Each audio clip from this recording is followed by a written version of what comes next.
পৃথিবীর সবচেয়ে বড় বরফখণ্ড হিসেবে একসময় পরিচিত ছিল A23A হিমশৈলটি। তবে এই তালিকা থেকে হারিয়ে যেতে বসেছে এটি। বিশাল এই হিমশৈল ভেঙে পরিণত হয়েছে ছোট ছোট টুকরায়। বিজ্ঞানীরা বলছেন নভেম্বরের শেষ দিকে একেবারেই হারিয়ে যেতে পারে এটি। বিজ্ঞানীরা আরও জানান, হিমশৈলটি ভাঙতে ভাঙতে পুরোপুরি হারিয়ে গেলেও তাৎক্ষণিকভাবে সমুদ্রপৃষ্ঠের উচ্চতা বাড়বে না। তবে এই খণ্ডটি মেরু অঞ্চলের স্থলভাগের বরফ গলিয়ে সমুদ্রপৃষ্ঠের উচ্চতা কয়েক মিটার পর্যন্ত বাড়াতে পারে বলে আশঙ্কা তাদের। আর এমনটা হলে ক্ষতির মুখে পড়বে বিভিন্ন দেশের উপকূলীয় অঞ্চল।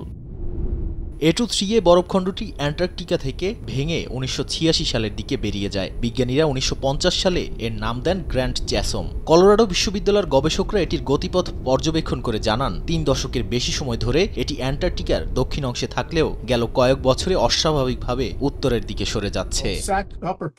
অনেকবারই সেখানে বিশালাকার হিমশৈল দেখা গেছে। অ্যান্টার্কটিকার চারপাশে কিছু বরফ স্তরও এই গলন প্রক্রিয়ার মধ্য দিয়ে গেছে।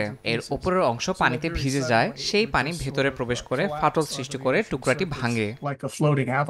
চলতি বছরের শুরুতে বরফখণ্ডটির আকার ছিল যুক্তরাষ্ট্রের সবচেয়ে ছোট অঙ্গরাজ্য রোড আইল্যান্ডের সমান, আর ওজন ছিল 1 ট্রিলিয়ন টন। কিন্তু ভাঙতে ভাঙতে এখন এর আকার নেমে এসেছে যুক্তরাষ্ট্রের হিউস্টন শহরের কাছাকাছি। A23A এর আকার ছোট হয়ে যাওয়ায় এখন বিশ্বের সবচেয়ে বড় বরফখণ্ডের খেতাব গেছে আরেক হিমশৈল D15 এর কাছে। নাদিম মারজান, সময় সংবাদ।